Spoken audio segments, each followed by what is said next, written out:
Hi అండి అందరికీ welcome to mister and Mrs cooking. ఈరోజు మన ఛానల్లోని వంకాయ చిక్కుడుకాయ కలిపి మిక్స్డ్ కర్రీ అయితే చేస్తున్నానండి. చాలా అంటే చాలా టేస్టీగా ఉంటుంది. మొన్న అమ్మ వాళ్ళ ఇంటి దగ్గర నుంచి వచ్చేటప్పుడు చిక్కుడుకాయలు అయితే తీసుకొచ్చాను. ఆల్రెడీ టమాటో వేసి కర్రీ అయితే చేశాను. సో కొన్నే ఉన్నాయి. ఇక వంకాయ అయితే మిక్స్ చేసి కర్రీ చేస్తే చాలా బాగుంటుంది కదా అని చేస్తున్నాను. దీనికోసం 1 కేజీ వంకాయలను అయితే కట్ చేసుకొని ఉప్పు నీళ్ళలో వేసుకున్నాను. అదేవిధంగా ఒక పిరికెడు మాత్రమే ఉన్నాయండి చిక్కుడుకాయలు. వాటి చిక్కాలన్నీ తీసేసి పురుగు ఉందా లేదా అనేది చూసేసి నీట్గా అవి కూడా వాటర్లో వేసి పక్కన ఉంచుకున్నాను. ఆ తర్వాత బాణీ అయితే తీసుకున్నానండి. స్టవ్ ఆన్ చేసి స్టవ్ మీద బాణీ అయితే పెట్టుకోవాలి. బాణీ పెట్టుకొని ఒక 5 టేబుల్ స్పూన్ల వరకు ఆయిల్ అయితే హీట్ చేసుకోవాలి. చూస్తున్నారు కదా, ఈ మాత్రం ఆయిల్ అయితే పడుతుంది. ఈ రెండు కలిపి గుజ్జుకూర చేస్తే భలే ఉంటుందండి తినడానికి. చపాతీలోకి రైస్లోకి చాలా బాగుంటుందండి. టేస్ట్ అనేది కూడా చక్కగా కొంచెం వేసుకున్న అన్నం మొత్తం కలిసిపోతుంది. ఆయిల్ కాస్త హీట్ అయిన తర్వాత ఆవాలు జీలకర్ర అయితే వేసుకోవాలి. ఇవి కాస్త చిటపట్లాడాలి. ఇంకా కావాలంటే శనగపప్పు, మినపప్పు అలాంటి పప్పులు కూడా వేసుకోవచ్చు. నేనైతే ఇక్కడ అవి వేయట్లేదు, ఓన్లీ ఆవాలు జీలకర్ర మాత్రమే వేస్తున్నాను. ఆ తర్వాత సన్నగా తరిగినటువంటి పచ్చిమిర్చిని, కరివేపాకును కూడా యాడ్ చేసుకుందాము.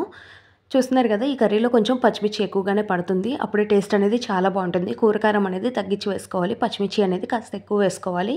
ఇలా పచ్చిమిర్చి అదేవిధంగా కరివేపాకును కూడా వేసి బాగా ఫ్రై అయితే చేసుకోవాలి.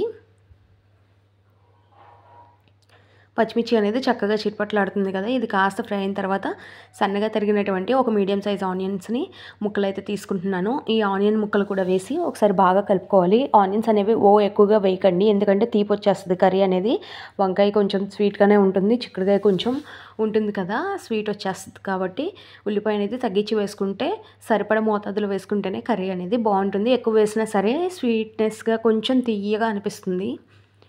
చూస్తున్నారు కదా, ఇక ఉల్లిపాయ పచ్చిమిర్చి అన్నీ అయితే బాగా వేపుకోవాలి. ఉల్లిపాయ అనేది బాగా మగ్గనవసరం లేదు, కొంచెం లైట్గా మగ్గితే సరిపోతుంది. ఉల్లిపాయ వేసిన వెంటనే నేను ఎప్పుడైనా సరే సాల్ట్ అయితే వేసుకుంటాను. ఎప్పుడు ఉల్లిపాయ వేసినా సరే సాల్ట్ అనేది త్వరగా వేసుకుంటే ఉల్లిపాయలో నుంచి వాటర్ అనేది ఫాస్ట్గా రిలీజ్ చేసి త్వరగా అయితే కుక్ అయిపోతుంది అనమాట. చూస్తున్నారు కదా, ఉల్లిపాయలోని చక్కగా వాటర్ అయితే బయటకు వచ్చేస్తుంది. ఈ ఉప్పు కర్రీకి సరిపడా ఎంత కావాలో అంత సాల్ట్ అయితే నేను స్టార్టింగ్లోనే వేసుకుంటున్నాను. ఎంత సాల్ట్ పడుతుందో మనం తీసుకున్న క్వాంటిటీకి అంత సాల్ట్ని ఇంకా లాస్ట్లో దించుకునే ముందు ఒకసారి టేస్ట్ చూసి కావాలంటే వేసుకోవచ్చు. నేను ఎప్పుడు సాల్ట్ వేసినా సరిపడానే అందాజుగా వేసేస్తానండి. ఇక నేనైతే 1 టేబుల్ స్పూన్ వరకు సాల్ట్ అయితే తీసుకొని వేసుకున్నాను ఫుల్గా. అదేవిధంగా కొద్దిగా 1/2 టేబుల్ స్పూన్ వరకు పసుపును కూడా యాడ్ చేసుకోవాలి. అదేంటోనండి, పసుపు కొంచెం వేసినా కానీ ఎల్లో కలర్లో అయిపోతుంది. ఎందుకంటే ఇది ఇంటి దగ్గరే పట్టించిన పసుపు కాబట్టి. బయట షాప్స్లో ఇంత మంచి పసుపు ఎక్కడ దొరుకుతుంది చెప్పండి, ఈ కాలంలోని అన్ని కలర్స్ కలిపి ఉంటుంది కదా. చూస్తున్నారు కదా ఎంత ఎల్లో కలర్లో ఉంది. ఉల్లిపాయలు కూడా చక్కగా మగ్గిపోయాయి. ఈ టైంలో మీకు కావాలంటే అల్లం వెల్లుల్లి పేస్ట్ ఉంటే వేసుకోవచ్చు, లేదంటే స్కిప్ చేసినా పర్లేదు. అల్లం వెల్లుల్లి పేస్ట్ ఉంటే వేసుకున్నా కూడా చాలా బాగుంటుంది కర్రీ అనేది, మంచి మసాలా టేస్ట్ వచ్చి. మనం ఇక్కడ వంకాయ ముక్కలు ముందుగా వేస్తే వంకాయ ముక్కలు అనేవి మెత్తబడిపోయి ఊరికనే చెదిరైపోయి గుజ్జుగా అయిపోతుంది. కాబట్టి ముందుగా ఇక్కడ చిక్కుడుకాయ ముక్కలు అయితే వేసి ఫ్రై చేసుకోవాలి. చిక్కుడుకాయ కాస్త ఫ్రై అయిన తర్వాత మాత్రమే మనం వంకాయని అయితే వేసుకోవాలి. వంకాయ వేసిన దగ్గర నుంచి అసలు గరిట అనేది పెట్టకుండా చాలా తక్కువ కలుపుకోవాలన్నమాట కర్రీ అనేది. చూస్తున్నారు కదా, చిక్కుడుకాయ ముక్కలన్నింటినీ వేసి ఒకసారి బాగా తాలింపంతా పట్టేలాగా కలుపుకోవాలి. మనం వాటర్లో నుంచి తీసివేసాం కాబట్టి దీంట్లో నుంచి కొంచెం కొంచెం వాటర్ వచ్చి చక్కగా చిక్కుడుకాయ అనేది కాస్త సాఫ్ట్గా మగ్గే వరకు మగ్గించుకోవాలి. ఒక 5 నిమిషాల పాటు మూత పెట్టి మగ్గించుకుందాము. ఒక 5 నిమిషాలు మగ్గిన తర్వాత మరొకసారి మూత ఓపెన్ చేసి ఒకసారి బాగా అయితే కలుపుకుందాము. చూస్తున్నారు కదా, దీంట్లో నుంచి వాటర్ అంతా అయిపోయి చక్కగా ఆయిల్ అయితే పైకి తేలుతూ ఉంది. ఈ టైంలో ఒక 2 నిమిషాల పాటు హై ఫ్లేమ్లో పెట్టుకొని ఇంకేమన్నా తేమ ఉంటే ఆరిపోయేలాగా ఫ్రై చేసుకోవాలి. చూస్తున్నారు కదా, చిక్కుడుకాయ కూడా చాలా వరకు అయితే మగ్గిపోయింది. మరీ మగ్గనవసరం లేదు, మరీ మగ్గిపోతే అదొక టేస్ట్ వచ్చేస్తుంది. కాబట్టి ఎక్కువ మగ్గనవసరంలా కొంచెం మగ్గితే సరిపోతుంది. అప్పుడు వంకాయకి దీనికి సరిపడా ఉంటుందన్నమాట. చూస్తున్నారు కదా, ఇక మనం కట్ చేసి పెట్టుకున్నటువంటి వంకాయ ముక్కలను కూడా యాడ్ చేసుకుంటున్నాను.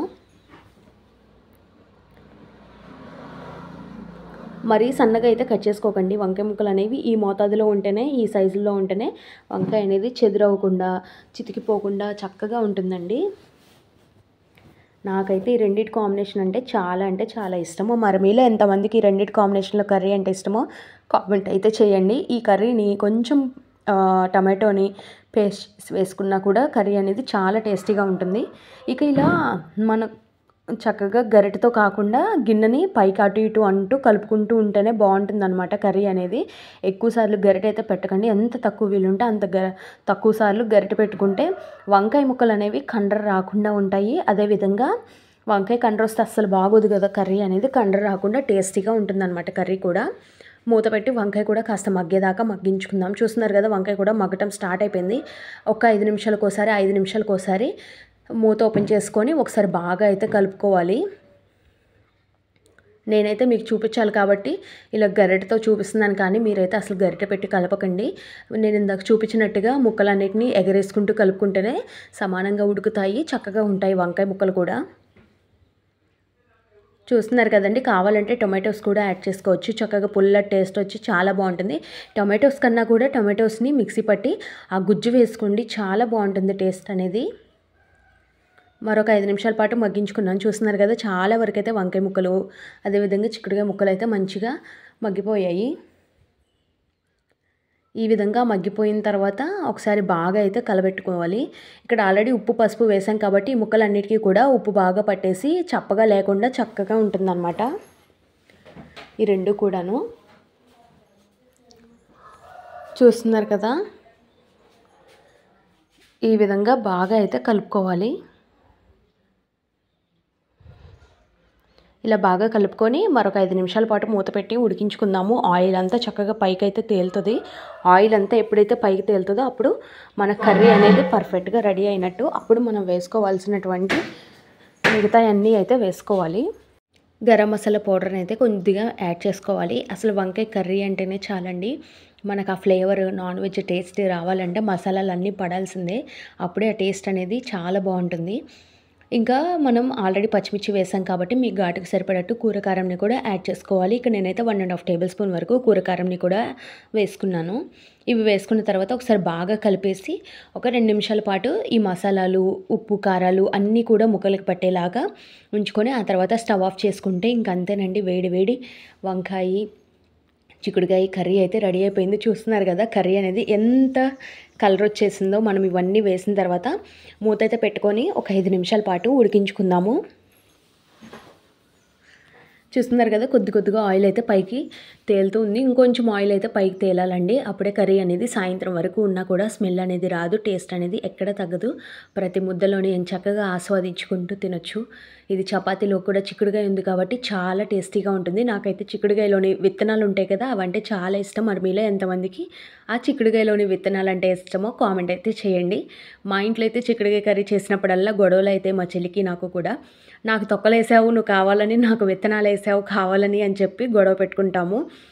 ఇక అలా ఉంటుందన్నమాట. మరి మీ ఇంట్లో మీకున్న స్వీట్ మెమరీస్ చక్కగా మాతో అయితే షేర్ చేసుకోండి. ఇక స్టవ్ అయితే ఆఫ్ చేసుకున్నాను. కొద్దిగా రైస్ అయితే పెట్టుకొని ఇంకా కర్రీ అయితే టేస్ట్ చేస్తున్నాను. చాలా అంటే చాలా బాగుంటుందండి. అసలు కర్రీ అనేది మామూలుగా ఉండదు. చూస్తున్నారు కదా రైస్ కూడా వేడి వేడిగా ఉంది, కర్రీ కూడా వేడి వేడిగా ఉంది. నేనైతే కొద్దిగా రైస్ పెట్టుకున్నాను. కర్రీ కూడా సేమ్ క్వాంటిటీలో కర్రీ కూడా యాడ్ చేసుకోవాలి, అప్పుడే టేస్ట్ అనేది చాలా బాగుంటుంది. చూస్తున్నారు కదా వంకాయ అయితే ఎంత సాఫ్ట్గా ఉడికిపోయిందో, హల్వా లాగా ఉందండి వంకాయ అయితే, అంత బాగుందన్నమాట. చిక్కుడుకాయ విత్తనాలు ఇవి కూడా చక్కగా ఉప్పు కారం పట్టి తింటుంటే భలే ఉంటాయండి. చూస్తున్నారు కదా వంకాయ చిక్కుడుకాయ హల్వా అయిపోయినట్టు అయిపోయాయి. తప్పకుండా మీరు కూడా ట్రై చేసి ఎలా వచ్చింది కామెంట్ సెక్షన్లో కామెంట్ చేయడం మాత్రం మర్చిపోకండి. నేనైతే ఒక ముద్దకి ఆస్వాదించుకుంటూ భలే టేస్ట్ చేసుకుంటూ చక్కగా తినేస్తున్నానండి. ఈ టేస్ట్ మీకు కూడా కావాలంటే తప్పకుండా మీరు కూడా మీ ఇంట్లోని చిక్కుడుకాయలు వంకాయలు అవైలబుల్లో ఉన్నప్పుడు ఈ విధంగా కర్రీ అయితే చేసుకోండి. చిక్కుడుకాయ ఒకటే చేసుకున్నా కూడా బాగుంటుంది, వంకాయ ఒకటే చేసుకున్నా కూడా బాగుంటుంది. నాకైతే వెజిటేబుల్స్ అన్నిటిలోని వంకాయ అంటే చాలా ఇష్టము. మరి మీకు ఏ వెజిటేబుల్ అంటే ఇష్టమో కింద కామెంట్ చేయడం మాత్రం మర్చిపోకండి. ఇంకా నేనైతే లాగిస్తూనే ఉంటాను. చూస్తున్నారు కదా చక్కగా ఎంజాయ్ చేస్తూ తింటున్నాను. ఇంక ఈ వీడియో అయితే ఇలానే కొనసాగుతూ ఉంటుంది. మీరైతే తప్పకుండా ఈ రెసిపీని అయితే ట్రై చేయండి. చాలామంది మన వీడియోస్ చూస్తున్నారు కానీ లైక్ చేయటం షేర్ చేయటం అలాంటివి ఏమీ చేయట్లేదండి. సబ్స్క్రైబ్ చేసుకోవటం అస్సలు మర్చిపోకండి. చూస్తున్నారు కదా భలే ఉంటుంది. చిక్కుడు విత్తనాలు మధ్యలో వంకాయ చిక్కుడుకాయ తగులుతూ పంటి కింద పడ్డప్పుడు అలా టేస్ట్ అయితే తెలుస్తుంది. తప్పకుండా లైక్ చేయండి, షేర్ చేయండి, సబ్స్క్రైబ్ చేయండి. Bye bye.